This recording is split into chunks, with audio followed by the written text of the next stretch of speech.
اسی طرح ٹھیک غروب کے وقت بھی آفتاب پرست آفتاب کو شاید الوداعی سجدہ کرتے ہیں، چنانچہ ٹھیک ان دونوں اوقات میں نماز پڑھنے سے اس لیے منع کیا گیا تاکہ ان آفتاب پرستوں سورج پرستوں کے ساتھ کسی قسم کی بعید سے بعید تر مشابہت بھی نہ ہو سکے، چونکہ جو ایک توحید پرست آدمی ہے وہ کسی بھی مشرک کے ساتھ، کسی بھی غیر مسلم کے ساتھ کسی بھی قسم کی مشابہت نہیں کرے گا، تو اسی لیے منع کر دیا گیا کہ ان اوقات میں وہ عبادت کرتے ہیں تو تم ان اوقات میں عبادت نہ کرو تاکہ ان کے ساتھ تمہاری مشابہت نہ ہو۔ تو اب اس حدیث سے کئی باتیں معلوم ہوتی ہیں۔ ایک یہ کہ جب لا صلاۃ کے عموم سے سنت اور اجماع کے ذریعے بعض اشیاء کی تخصیص اور ان کا استثناء ثابت ہو گیا،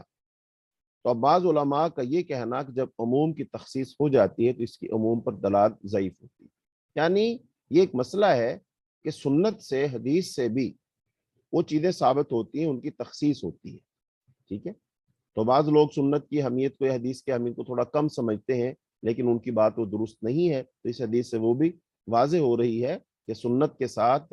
یہ اس بات کا امکان موجود ہے، اور جو جب عموم کی تخصیص ہو جاتی ہے تو اس کی عموم پر دلالت ضعیف ہو جاتی ہے، تو یہ ان کی بات درست ہے، بلکہ بعض علماء کے نزدیک اب عموم کی عموم پر دلالت باطل ہو جاتی ہے، لیکن راجح بات، صحیح بات، درست بات، راجح قول یہ ہے کہ عموم کی دلالت اب بھی باطل نہیں ہوتی، اور اس عموم سے صرف وہی افراد خارج ہوتے ہیں جن کی تخصیص سے استثناء وہ ہو جاتا ہے، یعنی کہ شریعت کے اندر جس کو خاص کر دیا گیا کہ ہاں جی یہ کام کر سکتے ہو اور یہ نہیں کر سکتے، تو ٹھیک ہے، پھر اس کو ہم نہیں کریں گے، وہ اس کی تخصیص ہو جائے گی، تب پھر اس عموم سے فرض کی قضا بھی مستثنیٰ ہوگی، لہٰذا ان اوقات میں جہاں وقتیہ نماز ادا کرنا درست ہوگا وہی قضا نماز ادا کرنا بھی درست ہوگا۔ ان کے علاوہ بھی چند استثناءات ہیں جن کو صرف ذکر کی حد تک وہ بیان یہاں کیا جاتا ہے۔ وہ اوقات کون سے؟ یعنی کہ نماز کا اعادہ جائز ہے ان اوقات میں، جن میں نماز پڑھنا ممنوع ہے تو ان میں نماز کا اعادہ جائز ہے، اور نماز ظہر کی سنن بعدیہ جبکہ ان کو نماز عصر کے ساتھ ملا کر ادا کرے تو یہ ٹھیک ہے، طواف کی 2 رکعتیں اور سنت وضو وغیرہ، غرض اس عموم سے اجمالی طور پر 2 قسم کی نمازیں وہ مستثنیٰ ہیں، ایک وہ نمازیں جو فرض ہوں چاہے ادا ہو یا قضا، نمبر 2 دوسری وہ نمازیں جن کا کوئی سبب ہو، سبب سے مراد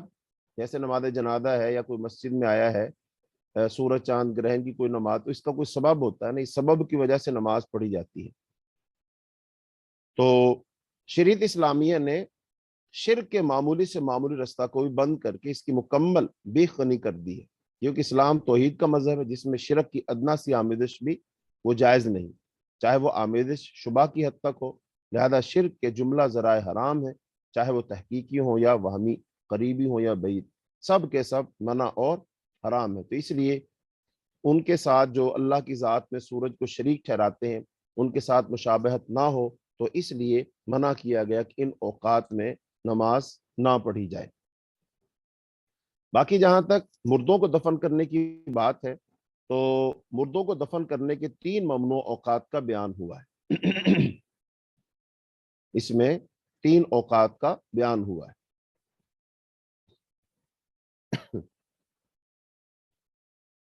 جی،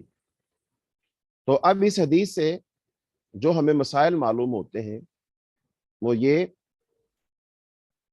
کہ اگر ان 3 اوقات میں تدفین ضروری اور ناگزیر ہو گئی ہو تو اس میں کوئی حرج نہیں، یعنی کہ مجبوری کی صورت میں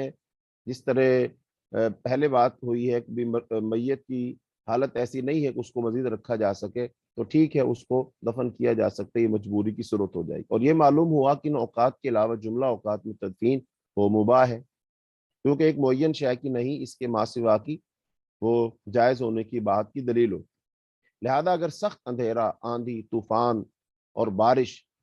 اور اس طرح کے دیگر وہ عوارض کا عذر نہ ہو تو تدفین دن رات کے جملہ اوقات میں جائز ہے۔